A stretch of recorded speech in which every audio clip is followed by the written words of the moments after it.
ल पेन्ट पनि खोलिराखौँ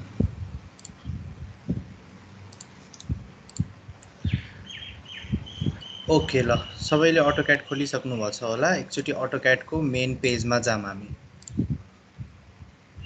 basic page सबैले खोल्नुस् खोलिसकेपछि सुरुमा हामी सेट गरौँ पेज हिजो सिकाए जसरी let's set our page record भइरहेछ हैन okay let's set our page everybody सुरुमा युनिट सेट UNITS इन्टर यो सेटै छ मेरो हजुरको इन्जिनियरिङमा गर्नुस् प्रेसिजन 00 एंगल अहिले नचलाउनुस् ओके युनिट सेट भयो त्यसपछि let's turn on our object snap OBZE भनेपछि यति गरेपछि object snap O snap enter त्यो गरेपछि सेलेक्ट अल यहाँ गएर सेलेक्ट अल ओके यसको इम्पोर्टेन्स मैले भनिसके हजुरलाई जो इफ कसैले आज फर्स्ट क्लास अटेन्ड गरिराख्नु भएको छ भने मेसेन्जर ग्रुपमा भाइले भिडियो पनि हालिदिएको छ और you can personally contact me if you have any problem त्यसपछि गयौँ हामी अप्सनमा जाम ओपी इन्टर और अप्सन गरे नि हुन्छ और राइट क्लिक गरेर यसरी अप्सनमा गए नि हुन्छ अप्सन इन्टर सबै मिलाम यहाँ गएर हजुरको सेलेक्सन टुल्सहरु ग्रिप साइज ड्राफ्टिङमा गएर अटो स्न्याप मार्कर अपर्चर साइजहरु मिलाम आफुलाई कति चाहियो ठुलो सानो ठुलै गर्दा राम्रो हुन्छ हजुरको क्रस हेयर साइज मिलाउनुस् क्रस हेयर साइज गएर मिलाउनुस् यहाँ गएर सबै गरिसकेपछि अप्लाई गर्नुस् अनि ओके थिच्नुस् ठीक छ अब हाम्रो सेट भयो अटोक्याड स्क्रिन ठीक छ हैन आवाज आइराछ हैन सबैलाई आइराछ दाइ आइराछ ल ठीक छ अब चाहिँ हामी के बुझ्न जाम भन्दाखेरि आज हामीले आजदेखि फ्लोर प्लान बनाइराछौं फ्लोर प्लान भन्ने कुरा एक्चुअली पेन्टमा बुझाइदिन्छु म पहिला मैले हिजो नि भनिसके पहिला र्यान्डम बनाउँथे तर भूकम्प आइसकेपछि चाहिँ हामीलाई गभर्नमेन्टले यतिकै बनाउन दिदैन floor plan specified engineer licence भएको 4 वर्ष पढेर लाइसेन्स पाएको हाम्रो इन्जिनियरिङ लाइसेन्स पाएकोले मात्र फ्लोर प्लान बनाएर साइन हानेपछि बल्ल त्यो म्युनिसिपालिटी और VDC मा गएर बल्ल अप्रुभ हुन्छ त्यो चाहिँ नक्सा भन्छ त्यसलाई है एउटा नक्साको स्याम्पल हेर्नुस् है यहाँ म यो सबैलाई इन्डमा चाहिँ यो मेल गरिदिन्छु आज हैन अब आजै चाहिँ ल यो सेसन एन्ड भएपछि सबैलाई मेल गरिदिन्छु यो चाहिँ एउटा कम्प्लिट म्युनिसिपालिटीमा बुझाउने नक्सा हो हामीले के पेज बुझाउनु पर्छ हेर्नुस् यहाँ हिजो मैले भने location plan site plan floor plan अर्को floor plan terrace plan section elevation हामीले यहाँसम्म सिक्नेवाला छ मैले यो ट्रेनिङमा यहाँ एलिभेसनसम्म सिक्नेवाला छौं सेक्सन पनि अहिले सिक्दैनौं फ्लोर प्लान र एलिभेसन बनाउन सिक्छौं अनि त्यसपछि आउँछ हाम्रो यो स्ट्रक्चरल डिटेलहरु कलमको डिटेल बीमहरु स्ल्याब फुटिङ यता स्ल्याब स्टेयरकेस सेप्टिक ट्याङ्क टोयलेटको जाने सेप्टिक ट्याङ्क अनि यता यो सिल लिन्टल ब्यान्डहरु भन्छ यो इनर चाहिँ अलि कम्प्लेक्स तिर गयो यो चाहिँ आरसीसी पढ्नै पर्छ 4th इयर को हाम्रो कुन 7th सेम मा आरसीसी छ त्यो पढ्नै पर्छ बल्ल बुझिन्छ आरसीसी पढ्दा पनि कम्प्लिट बुझिन्छ भन्ने छैन अहिले चाहिँ यो हामीले सिक्दैनौं किनकि यो अहिले टपिक बाहिर छ if you guys are personally interested मैले यो मेल गरेपछि केही बुझ्नु भएन नि you can ask me I will teach you हामीले चाहिँ अहिले यहाँसम्म सिक्नेवाला छौं यो फ्लोर प्लान पनि अब कस्तो छ भने एउटा कुरा बुझ्नुस् फ्लोर प्लान बनाउँदाखेरि हाम्रो एउटा बिल्डिङ यो छ भने नेपाल गभर्नमेन्टले दुईटा तरिकाले बनाउन सकिन्छ भने हो एउटा छ एमआरटी और आरयुडी भन्छ है अर्को छ स्ट्रक्चरल एनालाइसिस हुन्छ यो लेख्न कति गाह्रो हुँदैछ माउसले यो बुझ्नुस् है यो एकदम इम्पोर्टेन्ट कुरा छ एउटा छ एमआरटी और आरयुडी, अर्को चाहिँ स्ट्रक्चरल एनालाइसिस। यो स्ट्रक्चरल एनालाइसिस भनेको चाहिँ ठुल्ठुलो बिल्डिङ और इरेगुलर बिल्डिङहरू हुन्छ नि, जस्तै भाटभटिनीको बिल्डिङ भयो, अब धरहरा भयो, अलिक कम्प्लेक्स बिल्डिङ, ठुलो स्ट्रक्चरको बिल्डिङहरूलाई चाहिँ स्ट्रक्चरल एनालाइसिस गर्नुपर्छ। यसको लागि चाहिँ हजुरहरूले ब्याचलर पछि यो स्ट्रक्चरल एनालाइसिस गर्न पाउनलाई चाहिँ इदर ब्याचलर पछि 5 वर्षको एक्सपिरियन्स चाहिन्छ और मास्टर गर्नुपर्छ स्ट्रक्चरमा, बल्ल यसमा स्ट्रक्चर एनालाइसिस गरेर साइन गर्न पाइन्छ। तर हजुरहरूले यो एमआरटी र आरयुडी, एमआरटी और आरयुडी हो, यो एउटै कुरा हो। यसमा बसेर यसमा बस बाबु कसको माइक हो?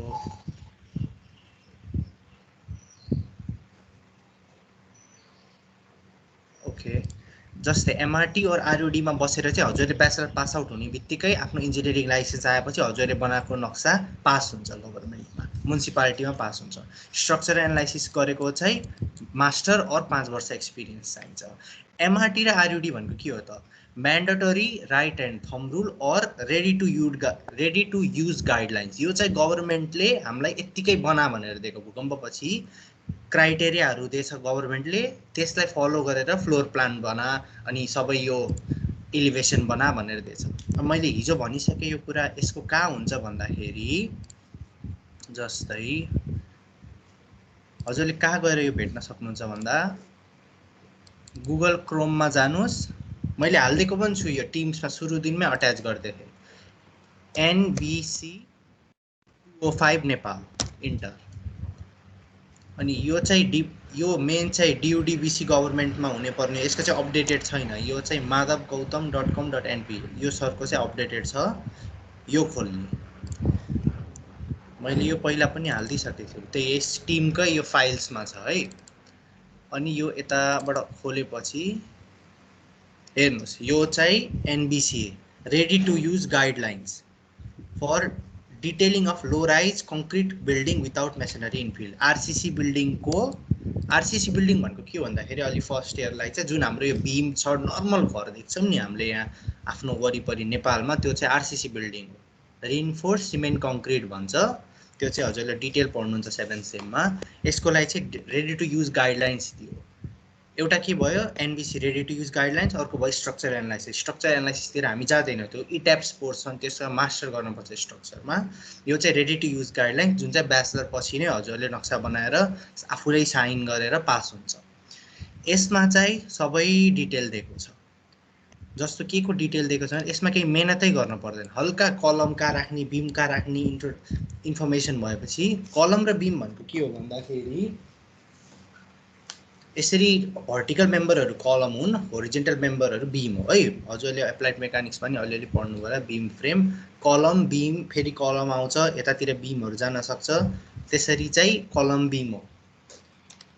कलम बिम कसरी राख्ने, कति डिस्टेन्समा राख्ने, त्यो फलो गरेर हेर्दै जानुहोस् है। यहाँ यसले अटोमेटिकली जस्तै सबै इन्फर्मेसन दिएको छ। यो चाहिँ अलिक कम्प्लेक्स हो, यतातिर हामी अहिले जाँदैन, मैले जस्ट लेआउट बुझाइदिएको। कति mm को बार हाल्ने, किनकि त्यो आरसिसी भित्र त रड राख्छौँ हामीले, स्टिल रड हाल्छौँ, कति mm को, 8 mm को हाल्ने कि 10 mm को हाल्ने कि कति mm को हाल्ने, यसले सबै दिएको छ। जस्तै यहाँ हेर्नुहोस्, दुईटा 12/5 TH छ भने दुईटा 12 mm को रड हाल्ने पर्ने रहन्छ। यो चाहिँ अहिले चाहिएन, जस्ट मैले इन्फर्मेसन, यो चाहिँ हामीले केही मेहनतै गर्न पर्दैन। लोडहरू क्यालकुलेट गरेर भार कति छ बिल्डिङको त्यो क्यालकुलेट गर्नै पर्दैन, जस्ट यहाँ भएको जेनरल फलो गर्ने। यसको आरयुडी र एमआरटी बुझियो, ठिक छ। यो बुझेपछि स्ट्रक्चर एनालाइसिस हामीले अहिले हेर्दैनौँ, आरयुडी र एमआरटी बुझियो। ल अर्को कुरा के बुझ्न पर्यो भन्दा, हजुर त्यो तपाईले के पास गर्नुपर्छ त्यहाँ देखाउनु त एकचोटि। मतलब भाइ बुझेन मैले तिम्रो क्वेसन। दाइ त्यो अटोक्याडमा तपाईले देखाउनु भएको थियो नि, यो पास गर्नुपर्छ भनेर, त्यो एकचोटि देखाउनु भन्नु खोजे कि। ए हजुर हजुर, कुन पोर्सन देखाम भाइ? दाइ यो पछाडितिर जानु त, यो के भन्छ अरे आरसिसी गरेको। यिनीहरू दाइ के स्ट्रक्चरल एनालाइसिसमा पढ्छन् कि कस्तो हो यिनीहरू, हामीले बनाउनु पाउँछ यस्तो? भेरी गुड क्वेसन भाइ, भेरी गुड क्वेसन। हेर जस्तै अघि नै मैले त्यो एमआरटी देखाएँ नि, त्यसमा चाहिँ यसको सब डिटेल दिएको छ। स्ट्रक्चरल एनालाइसिस गऱ्यो भने चाहिँ यो कम्प्लेक्स स्ट्रक्चरको लागि गरिन्छ हामीले, जुन चाहिँ हामीले अहिले पढ्दैनौँ। तर एमआरटीमा के छ भन्दाखेरि सपोज यो र यो कलमको स्पेसिङ 10 फिट भन्दा कम छ भने यतिको रड हाल भनेर डाइरेक्ट दिएको छ। स्ट्रक्चर एनालाइसिस गर्नु परेन हामीले। बुझ्यो भाइ? अनि धेरै जस्तो त्यहाँ 14 फिटसम्म राखिरहेको हुन्छ, त्यस्तो तिनीहरूमा चाहिँ गर्नुपर्छ? ओ पर्छ, म अहिले आउँछु है भाइ एकछिनमा त्यसमा कति कति राख्न मिल्छ भनेर। मैले जस्ट एउटा बर्ड 10 फिटमा चाहिँ रह्यो भने चाहिँ परेन? नाइ म ठ्याक्कै भनिदिन्छु भाइ अहिले एकछिनमा कति कति फिटमा राख्दा पर्दैन भनेर। Good question. ओके, अब स्ट्रक्चर एनालाइसिस र एमआरटीको कुरा सक्यो। अनि अर्को कुरा के आउँछ भन्दाखेरि हजुरहरूले जस्तै अब mic mute please.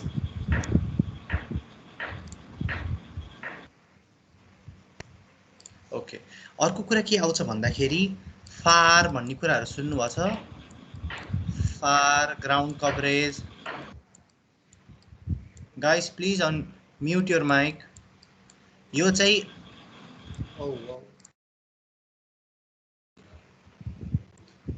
Okay, far, ground कभरेजहरू कुरा हुन्छ। एउटा भयो एनबिसी, त्यसले चाहिँ केमा फोकस गर्यो भन्दाखेरि स्ट्रक्चरमा फोकस गर्यो। कति कतिको बिम राख्ने, कति कतिको कलम राख्ने। कृष्ण भाइ please mute your mic. FAR, ground coverage यो चाहिँ के अनुसार फरक पर्छ भन्दाखेरि हजुरको इच म्युनिसिपालिटी र भिडिसी अनुसार फरक पर्छ। भन्नाको मतलब एउटा कुरा ख्याल गर्नुहोस्, नोट इट सबैले नोट गर्नुहोस्। एनबिसी अनि ब्र्याकेटमा नेसनल बिल्डिङ कोड, सबैले नोट गर्नुहोस्। एनबिसी और नेसनल बिल्डिङ कोड भनेको होल कन्ट्रीलाई एउटै हो। अनि जुन मैले भने यो फारहरू, ग्राउन्ड कभरेजहरू, यसलाई चाहिँ बिल्डिङ बाइलज भन्छन्। बाइलज लेख्नु भयो नि हुन्छ। सबैले नोट गर्नुहोस् है। बाइलज चाहिँ के हुन्छ भन्दा हरेक म्युनिसिपालिटी, भिडिसी अनुसार फरक फरक हुन्छ। ठिक छ? एनबिसी को कुरा त बुझिसक्नुभयो। अब बाइलज कहाँ पाइन्छ हामीले भन्ने कुरा हो। बाइलज पनि इफ हजुरको भिडिसी और म्युनिसिपालिटी अलि एक्टिभ छ भने त्यसले हजुरहरूको, मेरो चाहिँ सिद्धार्थनगर म्युनिसिपालिटी हो है, सिद्धार्थनगर म्युनिसिपालिटी इन्टर गरेँ मैले। यसको अफिसियल गभर्नमेन्ट साइट हुन्छ। अनि मैले यसको अफिसियल साइटमा गएँ। साइटमा गएर मैले खोज्छु अनि यहाँ हेर्नुहोस् बिल्डिङ एन्ड प्लानिङ बाइलज छ, 2072 मा राखेर चाहिँ त्यसपछि अपडेट गरेँ होइन। क्लिक गरेर खोल्यो भने अर्को पिडिएफ आउँछ, भवन तथा योजना मापदण्ड। यो चाहिँ आफ्नो म्युनिसिपालिटी र भिडिसी अनुसार फरक फरक हुन्छ। सपोज पोखराको कुनै ठाउँको अर्को म्युनिसिपालिटी छ भने त्यसको फरक हुनसक्छ। उता के भन्छ लेखनाथको छुट्टै हुनसक्छ, अब काठमाडौँको छुट्टै हुनसक्छ, भक्तपुरको छुट्टै हुनसक्छ। इफ हजुरको म्युनिसिपालिटी ठिक छ भने यिनीहरूले नेटमै राखिदिन्छन्, नत्र म्युनिसिपालिटी अफिस गएर बाइलज चाहियो भने खोज्न सकिन्छ, पाइन सकिन्छ। अब यो बाइलजमा चाहिँ के हुन्छ बुझौँ है। बाइलज चाहिँ अब यहाँ हेर्नुहोस्, जस्तै उता हाम्रो एमआरटी और आरयुटी, एमआरटी और आरयुटी बिर्सिने भएन है, त्यो देशभरि एउटै हो। यो बाइलज चाहिँ म्युनिसिपालिटी अनुसार छुट्टै हुन्छ। बाइलजमा के कुरा हुन्छ भन्दाखेरि यो फार, ग्राउन्ड कभरेज कति कति राख्ने भन्ने कुरा हुन्छ। अब यो भनेको के हो भन्दाखेरि फार और ग्राउन्ड कभरेज भनेको चाहिँ मैले हिजो पनि भने जस्तै यो एउटा प्लट छ, जमिन छ भनौँ न, ल यो थापादाईको प्लट छ है, हाम्रो डब्लुआरसी थापादाईको। यो पुरै प्लट छ भने यहाँ भरि घर बनाउन मिल्दैन। यसमा तोकिदिएको हुन्छ। कुनमा तोकिदिएको हुन्छ? यो बाइलजमा, एमआरटी आरयुटीमा होइन, बाइलजमा तोकिदिएको हुन्छ कति पर्सेन्टमा मात्र घर बनाउन मिल्छ भनेर। सपोज यसको 50% ग्राउन्ड कभरेज भन्दा माथि पुग्न भएन भने यसको 50% मा मात्र घर बनाउन मिल्दो रहेछ। अरू ठाउँ मस्ट बी लेफ्ट भ्याकेन्ट, यो सबै अरू खाली हुनपर्छ, यतिमा मात्र घर बन्छ हजुरको भनेर त्यो तोकिदिएको हुन्छ। फार चाहिँ के हो भन्दाखेरि फार स्ट्यान्ड्स फर, फर्स्ट इयरको हुनुहुन्छ भने बुझ्नुहोस् है, ग्राउन्ड कभरेज भनेको बुझ्नुभयो, पुरा प्लट छ भने प्लटको सबैतिर घर बनाउन मिल्दैन। जति छुट्याइदिएछ हजुरको म्युनिसिपालिटी और भिडिसीले त्यति पर्सेन्टमा मात्र घर बनाउन मिल्छ। 100% छ भने यो बिल्डिङ, 50% छ भने 50%मा मात्र घर बनाउन मिल्यो। फार भनेको चाहिँ कतिवटा तल्ला थप्न मिल्छ भन्ने कुरा आयो। अब मान्छेले त नत्र त तल्लै तल्ला थपिदिन्छ, कति तल्ला प्लट अनुसार कति तल्ला जान सक्छ भन्ने कुरा चाहिँ फारले दिन्छ। It stands for floor area ratio. अब यसको कुरा हेरौँ है त, कसैलाई केही प्रब्लम छ यहाँसम्म? Okay good. अब यसको चाहिँ यो मेरो सिद्धार्थनगरको हेरौँ है मापदण्ड। अब यो नेपाली के छ यो पढ्नुहोस् होइन, आफ्नो म्युनिसिपालिटीको राम्रोसँग प्रिन्ट गरेर पढे हुन्छ। फार हेर्नुहोस् है, त्यहाँ FAR भवनका सम्पूर्ण तल्लाहरूको कुल क्षेत्रफल डिभाइडेड बाई प्लटको कुल क्षेत्रफल। फारको फुल फर्म, फार भनेको let's write it down. Far हामीले म्यामहरूले पढाउँदाखेरि यो फार फार भनेर पढिन्थ्यो, यहाँ युज आउने रहेछ कि हो। फारको फुल फर्म लेख्नुहोस्, floor area ratio. Write it down everybody. Floor area ratio equals to, यो चाहिँ हल्का थ्योरी बुझ्नै पर्छ कि, पछि त्यो अटोक्याड बनाउन मात्र सिकाएर कामै हुँदैन। मैले हजुरलाई नत्र सिटै सक्न सक्थेँ, लाइन बनाउन, रेक्टेङ्गल बनाउन सिकाएर एउटा ऱ्यान्डम फ्लोर प्लान बनाउन सिकाएर कामै हुँदैन। We need to learn how the system is working in our country.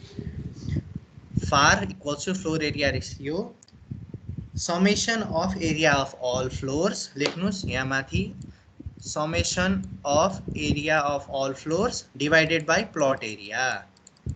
भन्नाको मतलब सपोज यो प्लट छ भने यसको एरिया प्लट एरिया भयो, अनि अब यो माथिबाट हेर्दा त एउटा मात्र देखिन्छ, यहाँ त कतिवटा फ्लोर छन्, फ्लोरहरू कति धेरै छन्, त्यसको चाहिँ समेसन अफ एरिया भनेको फार भयो। ठिक छ, लेखियो। FAR equals to summation of area of all floors divided by plot area. अनि अर्को लेख्नुहोस् ग्राउन्ड कभरेज। अब मैले ग्राउन्ड कभरेजको भनिसकेँ, पुरैमा कतिको एरिया छ, ground coverage equals to divided by, तल चाहिँ प्लट एरियै हुन्छ फार जस्तै, प्लट एरिया। माथि चाहिँ के हुन्छ भन्दाखेरि पहिलो, दाजु टेक्स्ट अन गरेर टाइप गर्दा सजिलो होला। Thank you. कसरी गर्छ टेक्स्ट अन? अब के गर्ने भन्दाखेरि म टाइप गर्दैन, म भन्छु तिमीले लेख। Thank you for the suggestion है। ग्राउन्ड कभरेज भनेको चाहिँ के भन्दाखेरि प्लट एरिया डिभाइडेड बाई माथिको चाहिँ PLINTH प्लिन्थ एरिया भयो है। Plinth area divided by plot area, यो चाहिँ ग्राउन्ड कभरेज हो। प्लिन्थ एरिया भनेको के हो भन्दाखेरि सपोज अब यो बिल्डिङ छ है, यो मैले इलिभेसन बनाएँ एउटा बिल्डिङको, first floor, second floor, third floor, माथिको फ्लोर भयो भने यसको तल्लो फ्लोरले ओगटेको एरिया चाहिँ प्लिन्थ एरिया भयो है। तल जमिनमा कति छ बिल्डिङ, त्यो चाहिँ प्लिन्थ एरिया भयो। माथि प्लिन्थ एरिया, और तल्लो फ्लोरको जमिनमा भएको एरिया, अनि तल प्लट एरिया। ठिक छ, फार र ग्राउन्ड कभरेजको लेखियो। यो लेखेपछि अब बल्ल यहाँ अब हामी जान सकिन्छ। यो आफ्नो म्युनिसिपालिटीको पढ्नुहोस्, और यही चाहिएछ भने नि मैले प्रोभाइड गरिदिन सक्छु। हेर्नुहोस् अब यहाँ दिएछ कन्डिसनहरू, आवासीय क्षेत्रको अधिकतम ग्राउन्ड कभरेज र FAR। आवासीय भवन भनेको रेसिडेन्सियल बिल्डिङ, 250 वर्ग मिटरसम्म भनेको 250 स्क्वायर मिटरसम्मको एरियाको अधिकतम ग्राउन्ड कभरेज 70%। भन्नाको मतलब यो बिल्डिङको एरिया छ भने प्लट, यसको 70% मा घर बनाउन मिल्यो। मतलब यसरी 70% मा घर बनाउन सकिन्छ हामीले। अनि अधिकतम FAR 2.5 हुन्छ। 2.5 भन्दा अनि हजुरले चाहिँ मैले यहाँ देखाएँ नि यो स्याम्पलमा, यसरी we have to include ground coverage. हेर्नुहोस् 47% आइरह्यो। ओके ठिक छ, राम्रो भयो। फार 0.9, अच्छा 2.5 भन्दा कम छ। ठिक छ, यसरी चाहिँ हाम्रो ठ्याक्कै मिल्न पर्छ। किन यस्तो गर्यो भन्दाखेरि अब हजुरहरूले हेर्नुभयो भने घरतिर यहीँ पनि देखिन्छ, काठमाडौँतिरको घर हेर्नुभयो भने 4 आनामा बनेको घरहरू, यत्रो एरिया छ, यहाँ पुरैभरि घरै घर छ, घरै बनेको हुन्छ। यस्तो आजकल गर्न पाइँदैन, नक्सै पास हुँदैन। अनि अर्को के कुरा आयो भन्दाखेरि फार र ग्राउन्ड कभर यहाँ अनुसार अब आफ्नो कुन टाइपको बिल्डिङ छ त्यसरी बुझ्न सकिन्छ। जस्तै छात्रावासको रहेछ, यहाँ होस्टेलको जम्मा 50% मात्र राख्न मिल्ने रहेछ त्यो एरियामा। आवासीय भवनको 70%। अनि यहाँ अरू अरू बिल्डिङहरू छ, सबै टाइपको बिल्डिङ, संस्थागत बिल्डिङहरू, सबै बिल्डिङहरूको डिटेल चाहिँ हामीलाई दिएको छ यसमा। अनि यहाँ हेर्नुहोस् है त, सडकहरूबाट कति अफसेट दिएछ भनेर नि हामीलाई यहाँ दिन्छ पुरै। जस्तै कता छ यसको, नो वरिज, म यतै भनिदिन्छु। त्यो चाहिँ हजुरलाई म मेल गरिदिन्छु, अरू माग्नुहोस् म हजुरलाई पठाइदिन्छु। जस्तै यो बिल्डिङको प्लट एरिया भयो। ओहो माइक म्युट गर्नुहोस् है विशाल भाइ।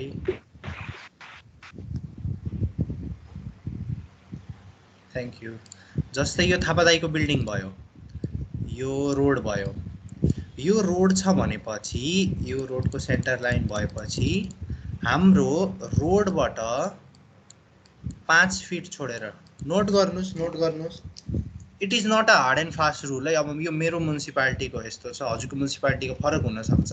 काठमाडौँको दरबार स्क्वायरमा बनेको बिल्डिङको छुट्टै हुनसक्छ, काठमाडौँको रेसिडेन्स एरियामा बनेको बिल्डिङको छुट्टै हुनसक्छ। यो रोडकोबाट एजबाट 5 फिट अफसेट छोड्नुपर्छ। यो भन्नाको मतलब यतिसम्म मेरो घर बनाउनै पाउनु, मैले यसको पछि मात्र घर बनाउनु पर्छ। ठिक छ। अब यताबाट मेरो घरको बिल्डिङ स्टार्ट भयो। अनि अर्को कुरा के छ भन्दाखेरि, इफ मलाई यो साइडमा झ्याल राख्न, यो प्लान हो है माथिबाट हेरेको, यो साइडमा झ्याल राख्न मन लाग्छ भने यसको एटलिस्ट स्पेसिङ हुनुपर्छ 3 फिट 3 इन्चेस को स्पेसिङ हुनुपर्छ। अनि यता पनि झ्याल राख्न छ, इफ यता ल मलाई झ्याल राख्न छैन रे, मलाई यतातिर झ्याल राख्न छैन भने मैले चाहिँ यसलाई यही चप्काएर बनाउन पाएँ। यस्तो यस्तो कुराहरू छ। अब मेरो बिल्डिङ कतिमा बन्ने भयो, यतिमा मात्र मेरो बिल्डिङ बन्ने भयो। ठिक छ। अब एकचोटि ब्रिफमा मैले एकचोटि भनिदिन्छु है त के बुझ्यो यहाँ। एउटा हुने रहेछ एमआरटी और आरयुडी, अर्को हुने रहेछ स्ट्रक्चर एनालाइसिस। स्ट्रक्चर एनालाइसिस भनेको ठुल्ठुलो बिल्डिङ, कम्प्लेक्स बिल्डिङ, बुर्ज खलिफा यताउतिलाई स्ट्रक्चर एनालाइसिस गर्छौँ। एमआरटी भनेको सिम्पल बिल्डिङहरूलाई, कस्तो कस्तो बिल्डिङ अहिले आउँछ कुरा, त्यस्तो बिल्डिङलाई चाहिँ एमआरटीमा हामीले गर्छौँ। एमआरटीमा के हुन्छ, कति कति छोड्ने यताउति भन्दैन। एमआरटीमा चाहिँ कलम सलम कहाँ राख्ने, कतिको बिल्डिङको साइजहरू त्यस्तो त्यस्तो डिफाइन गरेको छ एमआरटीमा। अनि स्ट्रक्चर एनालाइसिस गर्यो भने जति नै राख्न पाइन्छ, 20 फिट टाढा कलम राख्छु भन्नुहोस् पाइन्छ। अनि अर्को आयो हाम्रो के आयो, बाइलज आयो। बाइलज चाहिँ म्युनिसिपालिटी अनुसार फरक हुन्छ। बाइलज डिटेलमा पढ्यो भने सबै, अब त्यहाँ सबै इन्फर्मेसन हुन्छ। या त आफ्नो म्युनिसिपालिटीको गुगल गर्न सकिन्छ, अरू त्यो राखे छैन भने चाहिँ म्युनिसिपालिटी गएर पनि बाइलज पाइन सकिन्छ। यति भइसकेपछि अब बाइलजमा खासै ध्यान नदिउँ, बाइलज सबैमा फरक हुन्छ। यो जस्ट यति छोड्ने फारको कुरा, ग्राउन्ड कभरेज कुराहरू हुन्छ। हामी अब डिरेक्ट एमआरटीमा जाऊँ है त भाइ। हजुर, यो ग्राउन्ड फ्लोर एरिया चाहिँ आरओडब्ल्यू भन्दा पछाडिको लिने हो कि आरओडब्ल्यू लाई पनि लिन्छ? होइन, पछाडिको। रो छोडिसकेपछि बल्ल चाहिँ ग्राउन्ड फ्लोर एरिया लिने 70%। हजुर हजुर। अनि त्यो आरओडब्ल्यू सबैमा छज्जाहरू पर्न भयो। अहिले पछि हामीलाई भाइ त्यसमा फ्लोर प्लान बनाउँदा भन्छु है म। अब यो चाहिँ हामीले नेसनल बिल्डिङ कोडमा आयौँ है। यो हाम्रो बनाउँदाखेरि नेसनल बिल्डिङ, सबैले नेसनल बिल्डिङ कोड खोल्नु, सबै एउटा टपिक बनाउनु छ एनबिसी। कमन, मैले ढिलो पढाएको हो कि के हो रे, 40 मिनट भइसक्यो रहेछ। ल कमन, एनबिसी खोल्नु सबैले। अनि एनबिसीको चाहिँ हजुरहरू कुन पेजमा जानुहोस् भन्दाखेरि, एनबिसी इफ डाउनलोड गर्नुभएको छैन नि, यही टिमको फाइलमा छ, और गुगल गएर एनबिसी 205 भन्नुहोस्। अनि त्यहाँ माधव समथिङ सरको के एनबिसी छ त्यो गर्नुहोस्। कुन पेजमा जानुहोस् भन्दा पेज नम्बर 7 मा जानुहोस् सबै एनबिसीको। अनि कपीमा एनबिसी टपिक लेखिहाल्नुहोस्। ठिक छ।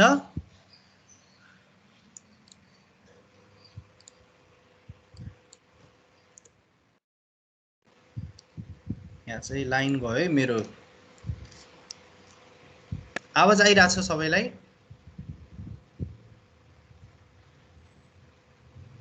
Hello hello. दाइ कति हो पेज नम्बर? हजुर हजुर भाइ, के भनेको? कति हो पेज नम्बर? 7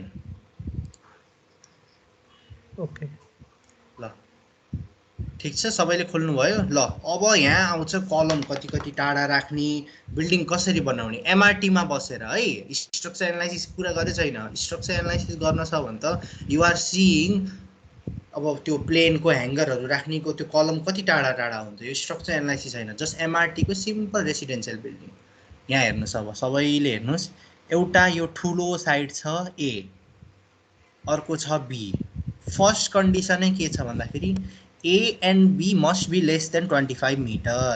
भन्नाको मतलब